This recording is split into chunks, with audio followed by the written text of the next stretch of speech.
You will recall that in our discussion last week, we did not come to any conclusions as to how adequate controls for the innovations which Dr. Carlson told us about might be structured. We were talking about the control of the sexual genetic processes. Well, in the absence of any suggestions from this platform, someone from outside the university rushed into the breach. Sorry. Last week. The American Eugenics Party sent me this material, and just so that you won't feel too tranquil, let me read to you a few sentences. Race and stock purity. Negroes must be resettled in Africa. The tendency for different genetic types to live, work, and play in separate ghettos is to be encouraged. The peace movement of Ethiopia. It's a petition to the United States Senate to repopulate all Negro people from the United States and Africa. This is based on a scientific rationale, so-called. The final insult is a tract that deals with male versus female psychology. It winds up by attributing the rapid socialization of the United States to the fact that women were given the vote in 1920.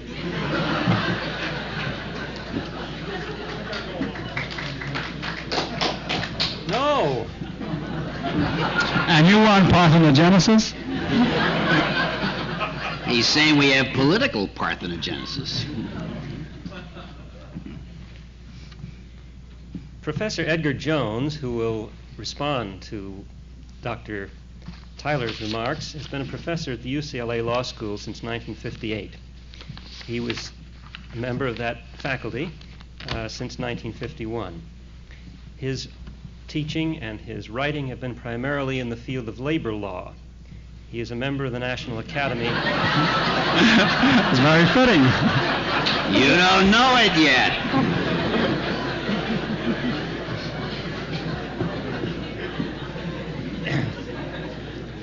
Why don't you sit down now? Yeah, you've made it. I feel fine. You will, many of you, I'm sure, recognize Dr. Jones, whether or not you have encountered his legal professorial activities at the university, because his is the familiar face that appeared in over 2,000 half-hour television shows as the judge in day in court, traffic court, and accused. I feel that there must be some secret bond, which I didn't know about, between Dr. Jones and Dr. Tyler, since the former is a professional television performer, and the latter, our first speaker, has been a professional television writer. It gives me great pleasure to introduce now Professor Jones.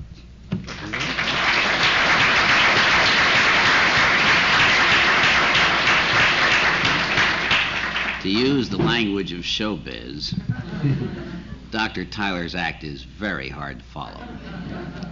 I'm not going to be able to say, next slide, please. I'm really not going to be as, shall I say, intimately concerned with sex and motherhood as Dr. Tyler was. It is true that I do teach labor law. I feel as he felt and expressed himself that really we're not getting into anything sensational. I've had a different kind of experience with the kind of thing that he's been discussing with us. My family, when we sit down at the dinner table, we feed 11 children. I call that Planned Parenthood. He may not.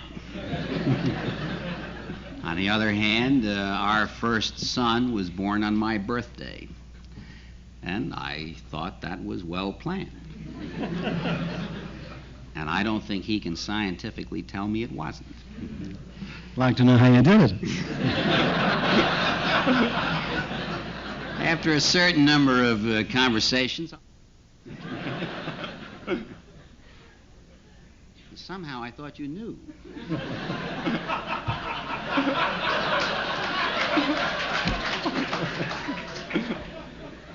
Well, Last time I'll get in a fight with a lawyer. in that context, I speak not as a lawyer.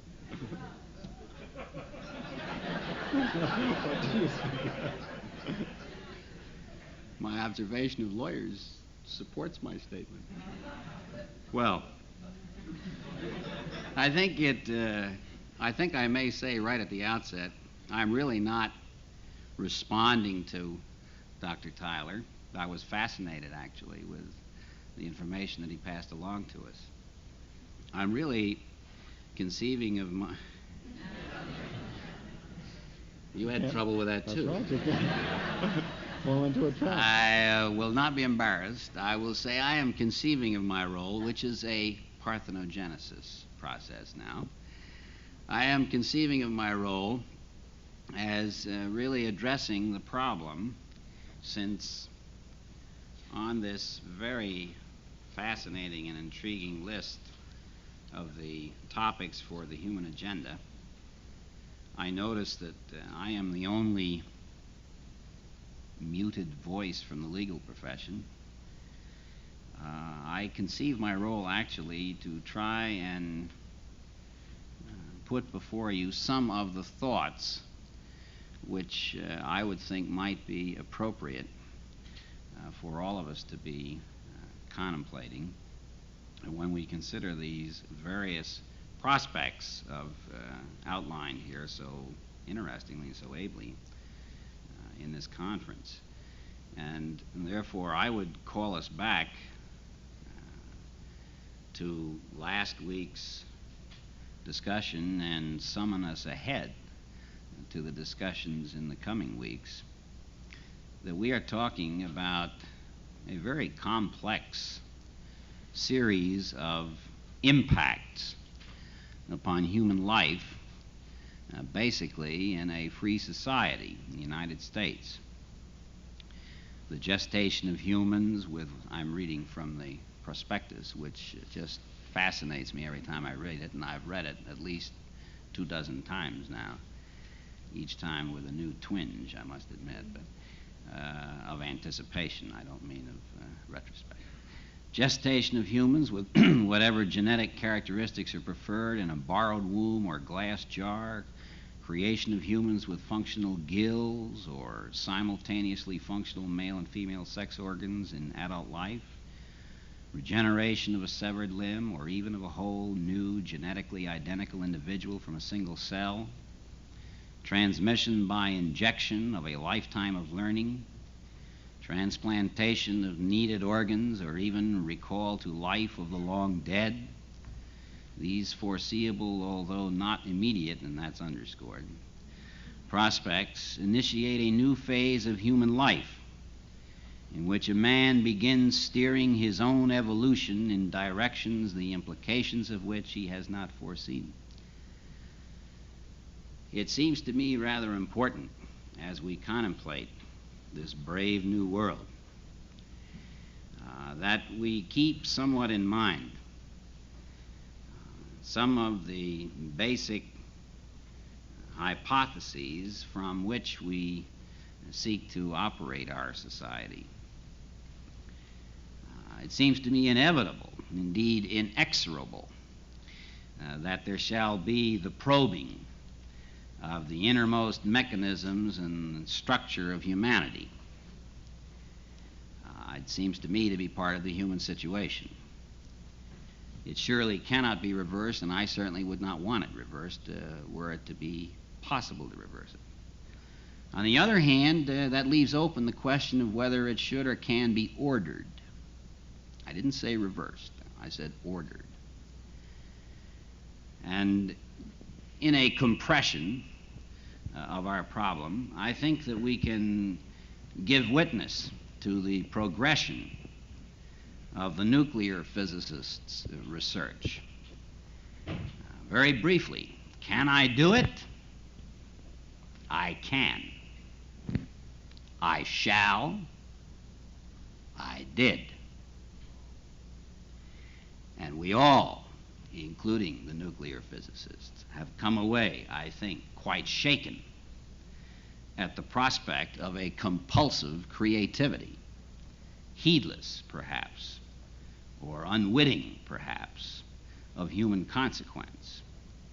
And it is to this, really, in this series, not just to Dr. Tyler's comments, because I really don't think that the comments that Dr. Tyler made are really susceptible to the kind of concern which I'm expressing, although they are to some degree and in some aspects. I would have I don't know us... whether to be pleased or not.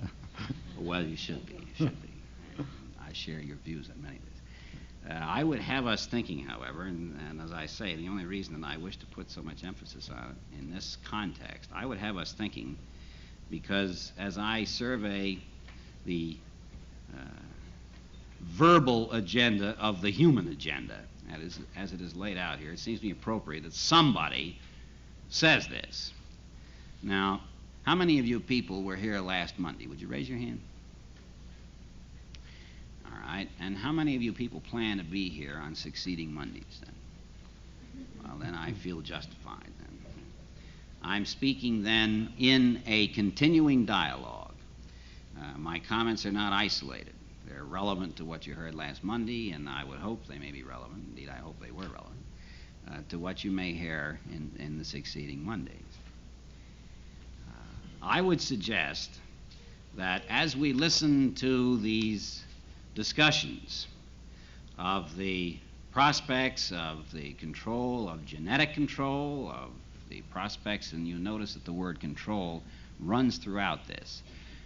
The planners of our series here wish us to be thinking specifically whether it is desirable and in what ways it might be achievable to effectuate control of these various aspects of scientific research relative to biological prospects and thought about and contrasted possibly with human values. I would suggest, and without any sense that I'm giving some kind of a decalogue, although I don't have 10 items anyhow, I would suggest that the following aspects of the values which are afforded by our particular society, and which it seems to me from observation that we would wish to preserve, ought to be kept very much in the forefront of your minds. And that in listening to our scientific colleagues and listening to the commentators upon their thoughts, that you should have these thoughts in your minds. First of all, among the values afforded by our society, I would list the freedom of the individual to the realization of his personal capacity. Secondly, I would list voluntarism, the freedom of the person to act or not to act as he may will. Thirdly, I would list the freedom to conceive his own beliefs on the purposes and desirable aspects of life. Then I would also add the freedom on his part to pursue those beliefs. I would add the freedom from involuntary scrutiny, the right of privacy, the freedom from interference with his physical well-being as he conceives it, the freedom to express himself as he chooses, the societal protection which he may reasonably expect of himself against the will of the one or of the many. Now, it's clear that the freedoms which I have indicated, you may phrase them differently, but I think I probably have covered the ones that you may phrase even though differently. There is functioning, nonetheless, a principle of limitation. And the principle of limitation, I suppose, might be phrased in terms that the individual cannot be allowed to run rampant in pursuit of his desires. He has to be subject to what we might conceive of as the common good. There is a basic commitment, I would feel, in our society to individual freedom and welfare. This seems to me to be the whole import of our history in America. But it's curbed, obviously, and this also is of equal import in our history, by the minimal necessities of the common good, with the emphasis on the word minimal. And the limitation itself, if you will reflect upon it, I think you will conclude, is designed essentially to assure once again the reality of individual expression. We only want the individual curbed to the degree that his actions will not interfere with other individuals in pursuit of their own individual self-interests. We don't want interference from some strong-willed person or some politically empowered individual, nor from some highly well-motivated person who happens to sit in a seat of what we might today call scientific power. These, to me, seem to me values which must very, very strongly be present in our minds as we consider the various prospects for the control of these various biologic and scientific developments. If we do not keep them in the forefront, we would be less than Americans, I'm sure, certainly less than prudent, however we identify ourselves. Now, part of this reality is a dichotomy between, on the one hand, the scientific problem of achieving the capacity of science to control various aspects of human activity, and on the other, the societal problem, the humanistic problem of assuring that unwarranted control of human activity will not take place. So we have the division between the scientific capacity to project to the uttermost reaches of scientific intelligence, and on the other hand, the political reality that we do not wish to have scientific intelligence projected to its uttermost reaches if that projection would deprive us of social values which we would preserve. It seems to me quite to underscore our dilemma, and it's a dilemma about which I have to confess I'm rather pessimistic, that in America in 1945 the federal government was supporting scientific research at the level of $20 million a year. I don't know how many of you have any idea how much the federal government or any other government or foundation might be at that level, at that point in time, supporting what I would call societal research. But it's in the thousands, it's not in the millions. The annual support figure today is $1.5 billion. It's gone from, in 20 years then, from $20 million a year to $1.5 billion. We haven't remotely kept pace with that in regard to societal research, which is solely to say that we have allowed and continue to allow and countenance the evolution of scientific research at a financed pace, and we've come to associate somewhat realistically, it seems to me, achievement of insight with the input of financial resources. We're buying time. We're buying the time for people to think about particular problems. The kind of time that we're buying presently is the kind of time which is spent by scientists in laboratories. We are not, at this point in time, nor have we been willing to invest in the kind of purchase of time which will allow us intelligently to react politically, socially, humanistically to the advances of scientific research. This is a very, very tragic reality. Now, what does one do about this kind of thing? I have sat and thought about this and thought about it. I have turned back, as a lawyer always will, God help us, I hope I never think of precedent as Dr. Tyler thought that I thought of precedent. I'm sure that I see some of the students from the law school here, and I'm sure they don't share his view that in the law school we think precedent is sacrosanct. We don't know what precedent is, I sometimes think, and I know my students think that. You will hear a few chuckles there from law students.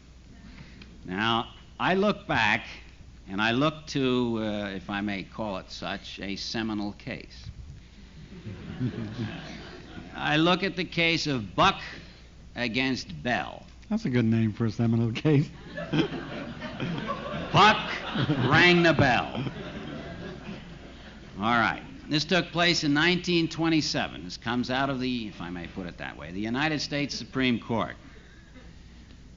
I don't want to get too horsey about this, but this was a case in which the state of Virginia, it seems to me this case can give us in somewhat of a capsule the problem that we face. This was a case in which, in the state of Virginia, called the Commonwealth of Virginia ever since Jefferson's time, with certain dedications to Jeffersonian ideas, a statute had been enacted providing for the establishment of a euphemistically called state colony for epileptics and feeble-minded. This is reminiscent of Jamestown, in which also there was a colony established, if you will recall. This colony was for feeble-minded, and in this colony there lived, as Justice Holmes put it, a feeble-minded white woman. She is the daughter of a feeble-minded mother in the same institution, and the mother of an illegitimate feeble-minded child. Virginia in 1924 enacted a statute which provided for the sterilization of feeble-minded persons. And it surrounded that statute, or rather surrounded those persons, by statutory provisions which protected them against any untoward order by some impatient superintendent of that colony, for such was the leader of that colony called, a superintendent. He had to present a petition to the board of directors of this colony. And those directors came from the community. And as this process unraveled, ultimately this person was determined to be a feeble-minded person who ought not to engage in reproductive acts. And as a consequence of which, the state then was empowered to sterilize that person. But there was appeal provided in the statute by the person or by the guardian of the person. And that last, of course, is going to be typically a lawyer, and he is going to appeal in a case like this. Appeal to the circuit court of the county. Any aspect of that person's existence or aspirations or capacities would then be brought before the court. And the decision ultimately would be whether this person is, in fact, a feeble-minded person and ought to be allowed to be in society only if that person has been subjected to sterilization. Now, you will recall, as I indicated it, this is Carrie Buck. And Carrie Buck was the daughter of a feeble-minded mother and the mother of a feeble-minded daughter. Justice Holmes, in a very famous two-sentence passage, for the kind of which passage Justice Holmes became famous in our judicial lore and in our history of the court, he said, "The principle that sustains compulsory vaccination is broad enough to cover the cutting the fallopian tubes. 3 generations of imbeciles are enough." Now, I can remember when I read that as a law student, I had 50% a highly amused reaction and 50% a feeling of some shock. The amused reaction, of course, is instinct in the words. The shock, however, is related to where does that principle project? Does that principle actually suggest the deprivation of voluntarism? Does that principle suggest that the United States Supreme Court, as early as 1927, and I should say in the face of this kind of an argument, I wish to read to you from the argument for the plaintiff here, the guardian of the feeble-minded woman. This is a gentleman by the name of Whitehead, an old Virginia name. He said in Munn against Illinois, which is a very early case in the Supreme Court, in defining the meaning of deprivation of life, the court said, the inhibition against its deprivation extends to all those limbs and faculties by which life is enjoyed. The deprivation not only of life, but whatever God has given to everyone with life, is protected by the provision in question. He learned that that was not quite true in the circumstances. He argued the inherent right of mankind to go through life without mutilation of organs of generation needs no constitutional declaration. That turned out to be a hope which was not going to be rewarded. If this act be a valid enactment, counsel argued, then the limits of the power of the state, which in the end, he added in parentheses, is nothing more than the faction in control of the government, the power of the state to rid itself of those citizens deemed undesirable according to its standards by means of surgical sterilization have not been set. We will have established in the state the science of medicine and a corresponding system of judicature.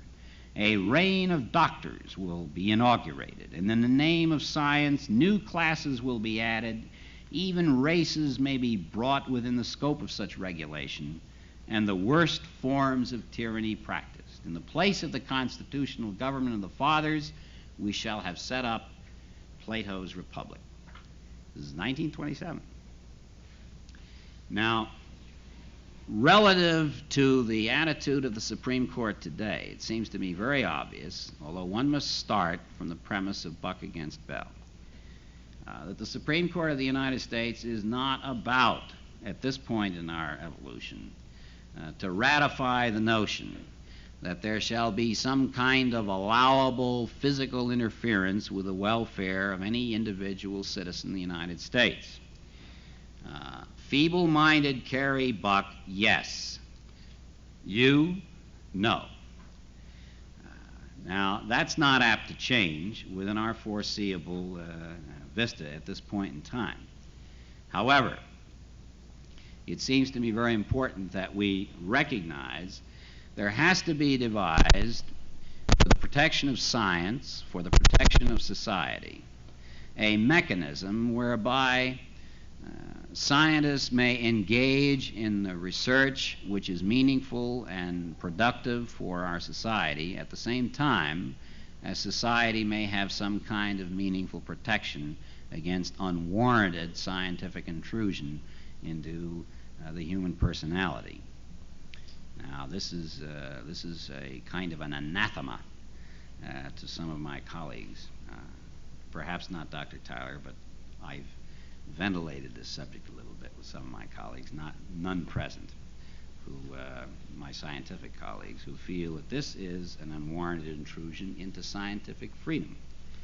Now, I would suggest that, first of all, the individual scientist today is going to have to recognize that he has an obligation, a commitment by his participation in this society not to engage in that kind of research, the ultimate result of which will be the obvious disadvantaging of human beings. Now, I say that in terms solely of the individual commitment, the internal commitment of the individual scientist. I think that it's demonstrable without too much discussion that we no longer have the garret laboratory. Poets may yet be in garrets, but scientists are not. They are in big, federally supported laboratories today. They are enjoying the largesse of the public. They are enjoying the prestige conferred upon them by the public. I think he's an anarchist. I pay my taxes to support you, Dr. Tyler. So do these people. So I would say that, quite aside even from the notion that the Dr. Tylers of the others Tyler owe an obligation of citizenship, not based upon any notion that the public has purchased them or anything, but just that they belong to this society. And this is a free society which they are committed to sustain as well as we. I would say they have an obligation to contemplate the social implications of their research, not simply the scientific wisp which they might wish in their own minds to pursue. Secondly, I conceive of this, incidentally, as a kind of a three-stage structure. I would say that the scientists who do not so conceive of their role, and those scientists who might conceive of their role in this sense, but really be concerned about whether a particular bent of scientific research really comports with how they might frame a conscience in this regard, they should have available to them, I would urge, a group. I'm thinking of this in terms of the university at the moment, although there are problems here outside the university, obviously, and I'm being very tentative in what I'm suggesting to you. I would suggest a second level in this hierarchy of prudence, which is really what we're talking about, would be a group on any given campus or among any scientific investigators on or off a campus, cutting across all of the disciplines present on the campus, not limited to, for instance, biologists. If a biologist wishes, as Dr. Tyler might want, to counsel with his colleagues, with his peers, the peers that I'm contemplating might very well include a professor of art, certainly a professor of philosophy. I would hope someplace a professor of law, certainly a professor of biology, and so on. But a representative group of reflective persons